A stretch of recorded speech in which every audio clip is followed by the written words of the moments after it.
Hey everybody, my name is Ivica. Thank you all so very much for being on my latest Let's Play video. This time around we're checking out a new title from the really cool one-person development studio Airem, and this game is called HorrorCore.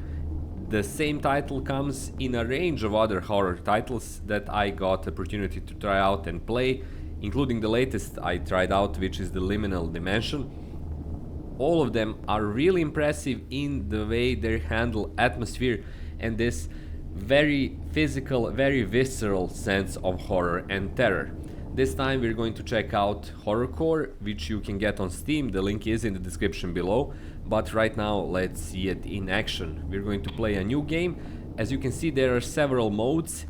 Some of them are locked and get unlocked later on, but we're going to try simply a new game. The game contains flashing lights and visual effects, for example, camera flash simulations, that may cause discomfort or seizures for people sensitive to light flashing or with photoepilepsy. It is advised to exercise caution during play. So there you have it. If you have issues with light sensitivity, you should probably avoid this game. However, if you don't, be prepared to get immersed into its horrors. I've always been fascinated by places that hide a mystery, but this is something else. Forgotten halls. This painting feels unreal. A labyrinth of corridors that never ends. They say it's just an illusion, but I need to see it with my own eyes. Creepypasta Museum. Sounds like a cheap gimmick, but if that painting is there, I have to be too. So there you go, there is the intro. We're checking out a museum that clearly is not a regular museum, and we're going to see why. I love the I fact... always dreamed of seeing a masterpiece that would change my world. Now, the Creepypasta Museum, I find it forgotten halls. A painting alive with endless corridors. The narrative is here. And here we are, we have our camera. As you can see, in all of the Airem games we have a really high quality 3D environment that is perfectly suited for horrors. Okay, so we need to find the Forgotten Halls Forgotten Halls painting and take a picture of it. This is how you zoom in, which is really intense. Okay, we have additional images, additional hallways. We can use F for the camera flash. I love the sound of flash charging up. It's something of a horror trope, but a good trope nonetheless. Okay, we have a run option. Okay, we have something here, so let's explore it. We have the tab, okay, for objectives. Like always, games are clear. Okay, something happened, we can hear the breathing. So let's use the flash here.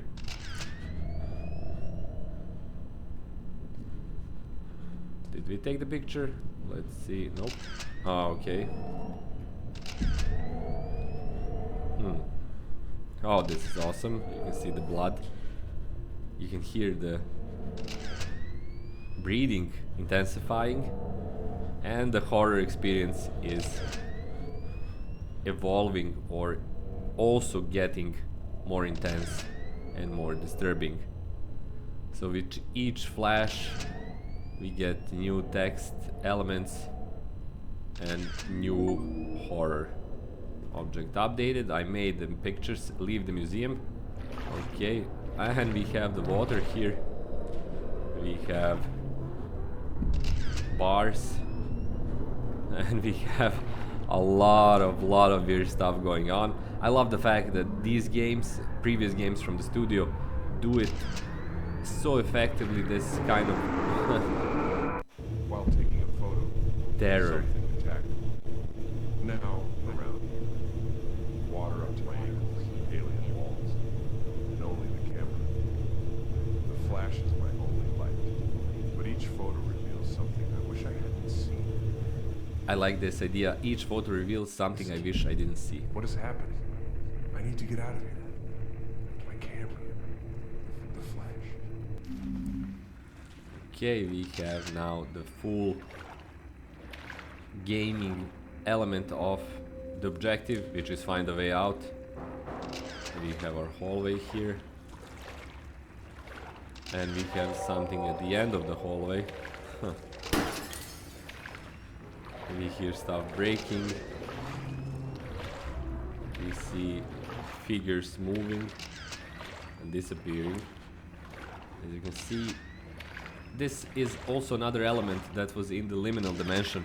This sense of the space itself having this kind of horror-like effect and almost a nauseating feeling to it that works really well, not just for horror games but any kind of horror media.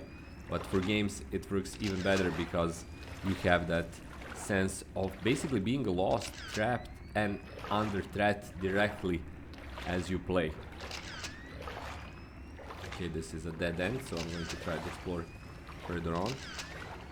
We have a light source here, which is refreshing. But this is also kind of a dead end. We hear something moving, which is again, here is the figure. Again, a terrible, terrible sight to behold. But a sight that is really well suited to the game. Okay. Let's see if this is... No, it's just a horrible vision. The sound design is great as well. It provides that kind of sense of not just impending doom, but you can also hear the soundscapes around you. Something is behind me, I'm guessing. And that sound space is pretty disturbing, as you can tell. But we can use it as a marker, so we went past here.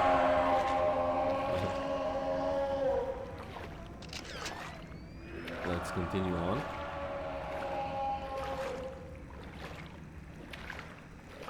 Absolutely horrifying in so many ways.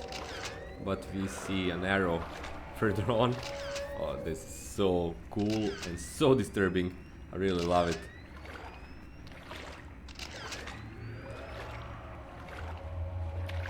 We have some markers, that's really nice.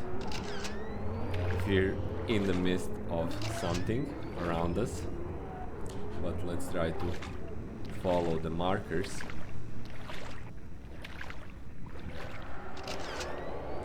Here are additional figures, additional horrible figures. Ah, okay, the camera flash may slow down creatures. Okay, now we have a much larger space here. The voices and the horrors are just intensifying and they're around me. I'm trying to run, but it's not working that well. Also, all of the games that Airem created that I played so far have that sense of kind of the new weird, something that is at least to me, reminds me of Control and games of the similar nature. In its basic, not just weirdness, but that sense of being very normal-like and still incredibly, incredibly threatening. Okay, I think I again lost my way. Let's try to see if there are markers. Okay, we have something here. The good thing... Okay, this is so wrong. The good thing about the game is that you have that sense of kind of advancing through a maze, but at the same time being under threat by the maze itself simply by existing. And I am dead. Horrible, horrible and disturbing experience in every shape and form. I really enjoy the full dedication of Airem to this horror genre and this horror feel that is present in the game. If you are a horror fan, I'm a horror fan, but if you're also a horror fan, especially these like I said, visceral, almost physical experiences that you get from games, this is a title that you need to check out. HorrorCore, check it out on Steam, try it out. I think you're going to love it or you're going to hate it, but it's going to leave a lasting impression, which is for sure. That's all for this video. Thank you for watching my latest Let's Play. Thank you all so much for being on my channel. If you'd like to support me, there is a range of ways how you can do that. You can check out my Patreon page. You can check out my channel memberships. You can check out my books on Amazon, including my book on overcoming procrastination. But the easiest, cheapest, fastest way to support me is to subscribe to my channel and be here for my new videos. That's all for me. Thanks a lot for watching. Try out HorrorCore on Steam, and I'll see you on my next video. Until then, bye bye.